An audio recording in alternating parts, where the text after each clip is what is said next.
the left-back situation. Mm-hmm. Okay. A couple of days ago, there was a report saying that Adam Aznou would be, may be allowed to leave on loan in January. This is a player who hasn't played a single minute yet for Everton at competitive level. Played in under-21s, a couple of games in the EFL Cup, but hasn't featured at, first team level, bar the only 2 first team appearances he had were in friendlies in Atlanta against United when we were there, and he looked quite lively. And then against Roma at Hill Dickinson, again, we were there, and didn't look as lively that day. He got that off for the goal. He did, has to be said. So what are your thoughts on this? Because obviously he's a player who was highly rated. Bayern Munich still cry about they didn't want him to go. Being at La Mesa as a younger player, being on loan, fell at the lid, whatever, has come to Everton clearly as a work in progress future player. Now, if Everton had another backup left back and he'd come in, everyone would be going, just let him develop at his own. There's no rush. It's being made worse, the situation, because we've got Michalenko, who hasn't, and that still doesn't look to me like he's 100% fit. And when he hasn't been there, we've had James Garner playing left back. So what are your opinions on Adam Aznou, and what's your thoughts on him maybe going on loan, short-term loan? Getafe said to be very interested in him, taking him back to La Liga on loan. I'm starting to worry that Adam Aznou might be the lad that those people with Harry Redknapp, with Frank Lampard, were talking about. Remember when they were all like, he's got to play, and he was like, no, Frank's got to play. I'm starting to worry Adam Aznou's that other lad, because he's just disappeared. He come into the club, and it's just like big hype about his signing. I know it wasn't that expensive, but I did feel like when he came in, it was like he was going to be the player and the backup left back, and was going to get opportunities. And I know Moyes has played it down from the start, but you do expect managers to play his chances. He's played down Barry's chances. I just don't get it. I really don't get it. I get it, like, get him in, get a little look at him, and then make a decision on him. I heard someone last night saying, I think it was on the radio on the way home, someone described it being like a Brighton transfer. Well, it would be like a Brighton transfer if he'd gone on loan straight away, and that was the plan for him. Right, yeah. But I feel like Everton have brought him in, and it's like, let's sit him down, see how he gets on for 6 months in various whatever. And is that not information they should have already known? Is that not part of the scouting, that what their physical attributes are, and up against other players, and understanding how hard it is to play in the Premier League, and the differences between not only the Bundesliga but La Liga, and understanding those things? Are we slipping somewhere on our scouting? I've got no issue with buying the player. Of course, we've got to buy players for the future, but we don't have a backup left back, so it's become a thing again of like, you can't tell football fans that you're buying a player for the future when there isn't a player in that position. Yeah. And he's sitting on the bench as a backup player. So what happens again if Michalenko gets injured? Does he come on, or does somebody else come on? And it's like, what's the point? And this is where I struggle at times with football. And again, people trying to be clever in football and tell you things. And this is where football fans, I think, get frustrated. Is again, people trying to be all intelligent and talk down to football fans and tell them what's going on. And it's like, we've got eyes. We're not stupid. We can work this out for ourselves. If he's not good enough, why on earth? Number one, many might say, why is he at our football club then if he's not good enough? And number two is, why haven't you sorted this out already? Why have you? And I think this is where our football club are really bad, and I have no issue saying this. Nathan Patterson, they've made an absolute mess of it. Harrison Armstrong, even last day of the transfer window, I find that weird as well. Like, the plan wasn't in the summer to get him out on loan. And don't get me wrong, he's doing well at Preston, and I'm not, like, what I mean by that is, took him to America, and it's like, yeah, took to America, that's great experience. Like, when you come back, knowing what you've got or what's coming in, and allowing him going last day, and then it taking him a few weeks to get in the Preston squad, the team, sorry, and now he's in, he'll be fine, he'll be in for the rest of the season. But I find those decisions below that, under 21 players, we've really have struggled in the last few years getting these players out on loan at the right time. And I think that, and again, I think this is something that's been left over from the previous regime. And I really hope because the decisions, or because the recruitment of the people in the academy, it's been fractured to get them in, and they've come in at different stages to get them out there other jobs. And I fully appreciate that. It doesn't feel like it's joined up. So therefore, maybe people who've been making those decisions or making assessments, they haven't had time to make those assessments. And hopefully going forward now, things start to change where we start getting the players out on loan quicker, because we've really struggled with that. We really have. And I think some players' careers have really suffered, some young players' careers, like Roman Dixon. He's obviously had a Premier League start. He's obviously played in the Carabao Cup this last season, now over a year ago. His career has completely stopped. Literally stopped, hasn't it? We've had players before that, like Stanley Mills, and of course he got that injury, but they were flying for the under-21s, and then it didn't feel like they were put out on loan at the right time. And I think we've got to get on top of that, haven't we? You've got players in the 21s at the moment who may never make it, and they're almost like there to make the under-21s better, so some other players make it, and I understand that. Yeah. So we have to start making that process so much quicker, so that when players come in to the first team, we have just a better plan for them. And that's where I struggle with this. It's like they've got this really good player, just come in. It's like, well, what's the plan for him?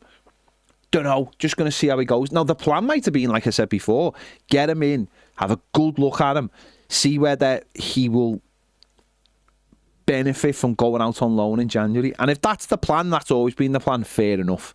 But then that leaves the question of, well, who's our backup left back? Yeah. And when you look at both fullback situations, I find that incredibly frustrating. Because I know people will say you can't do it all in one summer, and I appreciate that. But surely you can get the positions you need, like just basic positions, like getting a loan in for a backup left back on loan, or a right back who's going to start on loan, or a Kenny Tetty kind of signing. So it is. I find it quite frustrating. I really do.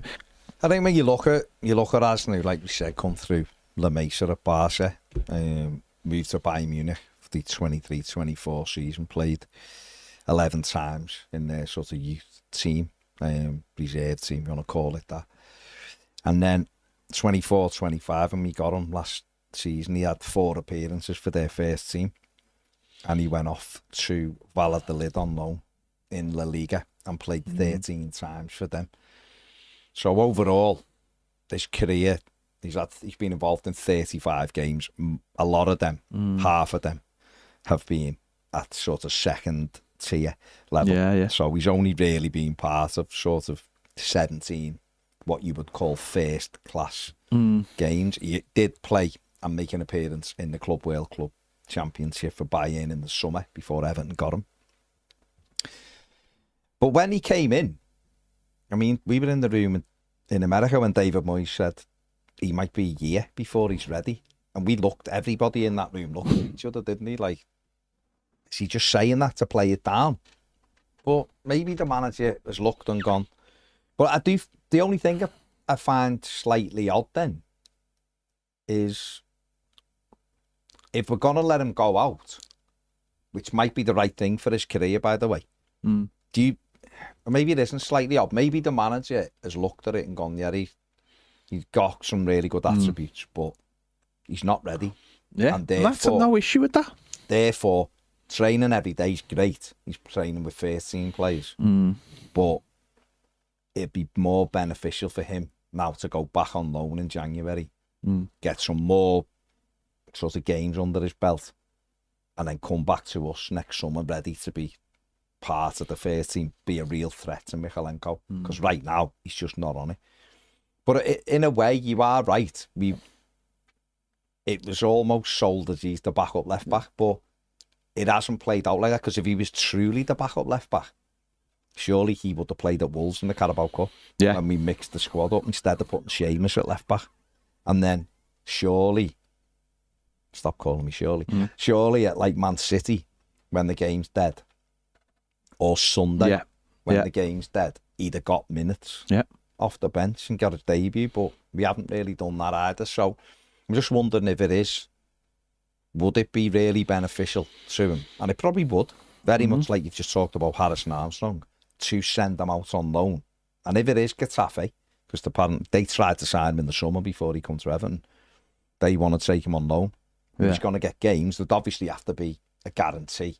There's no point Everton letting him go out on loan to Getafe, and they're not going to guarantee him games. He may as well be sat at Finch Farm getting assessed every single day by the coaching staff, ready for next season. But I just look and think it probably would be more advantageous to let him go and play at Getafe till the end of the season, where it's in front of the crowd, first team football, and building on what. No, absolutely. So, and then you have to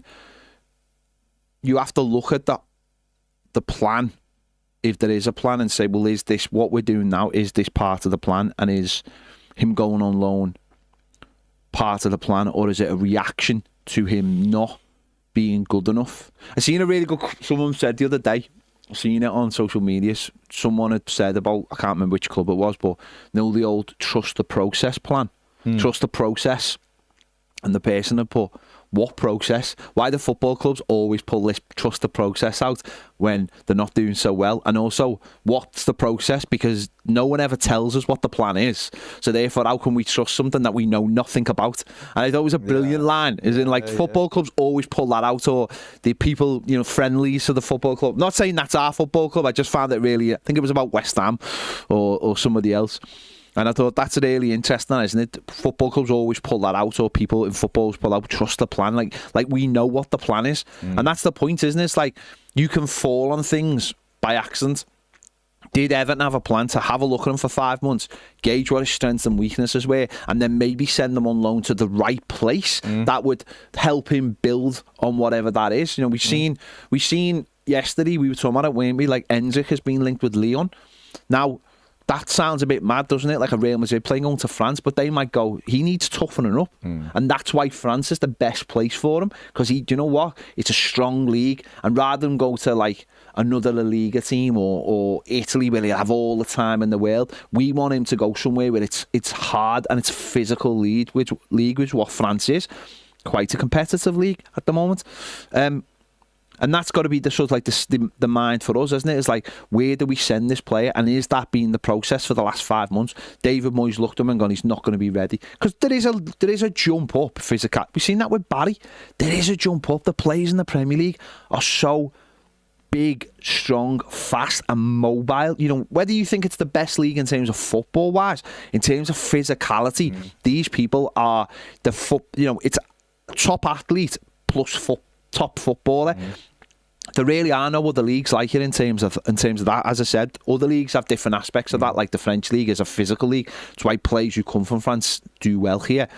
Whereas other, Italian, where it's a little bit, they don't seem to do so well here. They don't get the time and they don't have the strength. So that'll be interesting. But as I said, was that part of the plan originally? We'll never know, of course we won't, because if it all works out, they'll say it was part of the plan. So I don't know. I have no issue with like anyone we sign this summer. I just have issues with the circumstances they signed in. Like I find the Barry signing really strange because of Beto. That's what I have nothing against. If Barry fails at Everton, it's because of Beto not doing his job to take the pressure off him. Now that comes back to the football club, and it's the same with this in many ways. It's like we needed a backup left back. We need a starting left back. So we need a new left back, in my opinion. We need someone who's a modern day left back who can get up and down and support the wide men, especially the kind of wide men we've got. Yeah, we do. We do need that. And that's not that's not having a go at Mykolenko. Mykolenko could turn out to be an excellent centre back. You know, if you know, you never know with David Moyes. You might go, you know what, left-sided centre back. Yeah, you might give us balance, but we haven't got a left back to put in at left back. So how can you even have that idea in the first place? So again, it's one of those places in our team or in our squad, where we just seem to be, our midfield is stacked, and yet the fullback positions are so light. In the modern game, I find that incredible. I find that incredible for Moyes as well, unless Moyes didn't have the power to do that. You know, he was massively frustrated in the sun. We saw it every day while we were there. We saw him on the record and we saw him off the record. Yeah. You know, there was conversations in the room that obviously we wouldn't be able to share, but you know, there's a frustration level clearly with him. And I wonder whether some of the signings we ended up making, again, because they were towards the end of the window rather than the right time, which is, you know, that middle part of the summer, are getting what you can. Yeah. Getting what was available. Not saying that for Barry. We chased Barry for ages, didn't we? Course. So it's not. I'm not talking about Barry in that circumstance, but like later on, even like the Diblin one, you could maybe go. I'm not saying. Listen, the kid could end up being brilliant, and I think, you know, it would be sod's law that kid probably could be playing for Crystal Palace right now and absolutely flying. That's it, isn't it? But I just hope that this is all part of a plan. I really do. Just very quickly to finish, just on this, would you rather him go to Spain on loan, or would you rather him go to the Championship on loan here? See, that's a very interesting. Well, what's your opinion? I've just talked for ages. No, I think he's got to go on loan. I think, but where would you send him? But I think I'd probably be more inclined to send him to Spain, to be honest, to play at a slightly higher level. Although I do see maybe for him there might be some validity in him playing in the Championship. Tougher league, and I think the problem is I think we're more likely to get an agreement that he'll be involved more by going to Spain than we would with a Championship club, if that makes sense. Say like he's a little bit short in the first few weeks, does he then almost go through what Anthony Gordon did at Preston when he was just sub mainly? Well, physicality seems to be his problem, and James brought up his numbers before when he was playing in the EFL Trophy, and he really struggled in that because he doesn't look physically up to it. So that's the work that he's got to do. Yeah. So I think that's why I'd probably send him to Spain and get him playing regularly. But the Championship, if someone wanted him and were like, we're gonna play him, then fine, he'd have to toughen up. I've said it before and I'll say it again.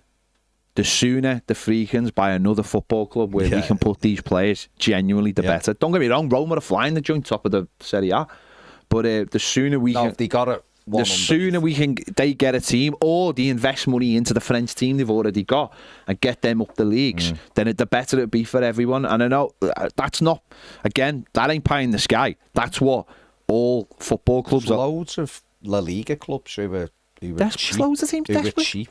Loads of teams. And the ones who were playing, and it can be saving the club for them, making them secured, and might not ever be on the level of Everton and Roma, but saving them, and therefore it's not park and plays, it's developing both, helping a team up that hasn't got a big thing and being able to send players to get valuable experience. It does both. So